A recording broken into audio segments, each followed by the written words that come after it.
Hello, everyone. It's Cody at Cody's Reading Time. I'm back again with another story out of the Yellow Fairy book by Andrew Lang, and this one is called How Six Men Traveled Through the Wide World.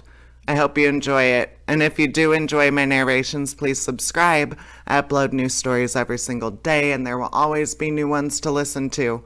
All right, let's get started on How Six Men Traveled Through the Wide World. Here we go. There was once upon a time a man who understood all sorts of arts. He served in the war and bore himself bravely and well. But when the war was over, he got his discharge and set out on his travels with 3 farthings of his pay in his pocket. "Wait," he said, "that does not please me. Only let me find the right people, and the king shall give me all the treasures of his kingdom." He strode angrily into the forest, and there he saw a man standing who had uprooted 6 trees as if they were straws. He said to him, "Will you be my servant and travel with me?" "Yes," he answered, "but first of all I will take this little bundle of sticks home to my mother." And he took one of the trees and wound it round the other 5, raised the bundle on his shoulders, and bore it off. Then he came back and went with his master, who said, "We, too, ought to be able to travel through the wide world." And when they had gone a little way, they came upon a hunter who was on his knees, his gun on his shoulder, aiming at something. The master said to him, "Hunter, what are you aiming at?" He answered, 2 miles from this place sits a fly on a branch of an oak. I want to shoot out its left eye." "Oh, go with me," said the man. "If we 3 are together, we shall easily travel through the wide world."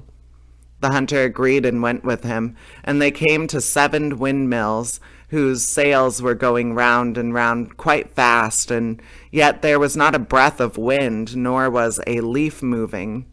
The man said, "I don't know what is turning those windmills. There is not the slightest breeze blowing." So he walked on with his servants, and when they had gone 2 miles, they saw a man sitting on a tree, holding one of his nostrils and blowing out of the other. "Fellow, what are you puffing up at there?" Asked the man. He replied, 2 miles from this place are standing 7 windmills. See, I am blowing to drive them round." "Oh, go with me," said the man. "If we 4 are together, we shall easily travel through the wide world." So the blower got down and went with him, and after a time they saw a man who was standing on one leg, and had unstrapped the other and laid it near him. Then said to the master, "You have made yourself very comfortable to rest." "I am a runner," answered he, "and so that I shall not go too quickly, I have unstrapped one leg. When I run with 2 legs, I run faster than a bird flies." "Oh, go with me. If we 5 are together, we shall easily travel through the wide world." So he went with him, and not long afterward they met a man who wore a little hat, but he had it slouched over one ear. "Manners, manners," said the master to him. "Don't hang your hat over one ear. You look like a madman." "I dare not," said the other, "for if I were to put my hat on straight, there would come such a frost that the very birds in the sky would freeze and fall dead on the earth." "Oh, go with me," said the master. "If we 6 are together, we shall easily travel through the wide world." Now the 6 came to a town in which the king had proclaimed that whoever should run with his daughter in a race and win should become her husband, but if he lost, he must lose his head. This was reported to the man who declared he would compete, but he said, "I shall let my servant run for me." The king replied, "Then both your heads must be staked, and your head and his must be guaranteed for the winner."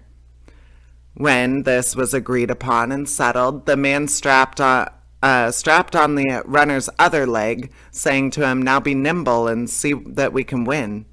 It was arranged that whoever should first bring water out of a stream a long way off should be the victor. When the runner got a pitcher and the king's daughter another, and they began to run at the same time, but in a moment, when the king's daughter was only just a little way off, no spectator could see the runner, and it seemed as if the wind had whistled past. In a short time he reached the stream, filled his pitcher with water, and turned round again. But halfway home a great drowsiness came over him. He put down his pitcher, lay down, and fell asleep.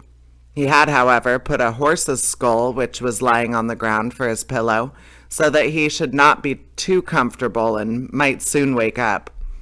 In the meantime, the king's daughter, who could also run well as any ordinary man could, reached the stream and hastened back with her pitcher full of water.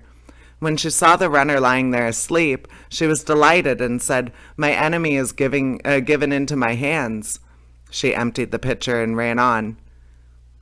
Everything now would have been lost if by good luck the hunter had not been standing on the castle tower and had not seen everything with his sharp eye. "Ah," said he, "the king's daughter shall not overreach us." And loading his gun, he shot so cleverly that he shot away the horse's skull from under the runner's head without it hurting him. Then the runner awoke, jumped up, and saw that his pitcher was empty and the king's daughter far ahead. But he did not lose courage, and ran back to the stream with his pitcher, filled it at once more with water, and was home 10 minutes before the king's daughter arrived. "Look," said he, "I have only just exercised my legs. That was nothing of a run." But the king was angry, and his daughter even more so, that she should be carried away by a common, discharged soldier. They consulted together how they should destroy both him and his companions. "Then," said the king to her, "I have found a way. Don't be frightened. They shall not come home again." He then said to them, "You must now make merry together and eat and drink." And he led them into a room which had a floor of iron. The doors were also of iron, and the windows were barred with iron. In the room was a table spread with delicious food. The king said to them, "Go in and enjoy yourselves." And as soon as they were inside, he had the doors shut and bolted. Then he made the cook come and ordered him to keep up a large fire under the room where the iron was hot. The cook did so, and the six sitting round the table felt it grow very warm, and they thought this was because of their good fare. But when the heat became still greater and they wanted to go out, but found the doors and windows fastened, then they knew that the king meant them harm and was trying to suffocate them. "But he shall not succeed," cried he of the little hat. "I will make a frost come which shall make the fire ashamed and die out." So he put his hat on straight, and at once there came such a frost that all the heat disappeared, and the food on the dishes began to freeze. Then a couple of hours had passed, and the king thought they must be quite dead from the heat. He had the doors opened and went in himself to see. But when the doors were opened, there stood all six, alive and well, saying they were glad that they could come out to warm themselves, for the great cold in the room had frozen all the food hard in the dishes. Then the king went angrily to the cook and scolded him, and asked him why he had not done what he was told. But the cook answered, "There's heat enough here, see for yourself." Then the king saw a huge fire burning under the iron room, and understood that he could do no harm to the six in this way. The king now began again to think how he could free himself from his unwelcome guests. He commanded the master to come before him, and said, "If you will take gold and give up your right to my daughter, you shall have as much as you like." "Oh yes, your majesty," answered he, "give me as much as my servant can carry, and I will give up your daughter." The king was delighted, and the man said, "I will come and fetch it in 14 days. Then he called all the tailors in the kingdom together and made them sit down for 14 days sewing at a sack.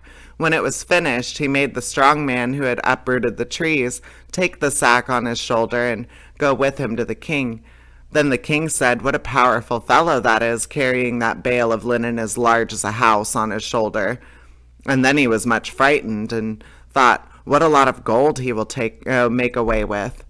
And then he had a ton of gold brought, which 16 of the strongest men had to carry, but the strong man seized it with one hand and put it in the sack, saying, "Why don't you bring me more? That scarcely covers the bottom."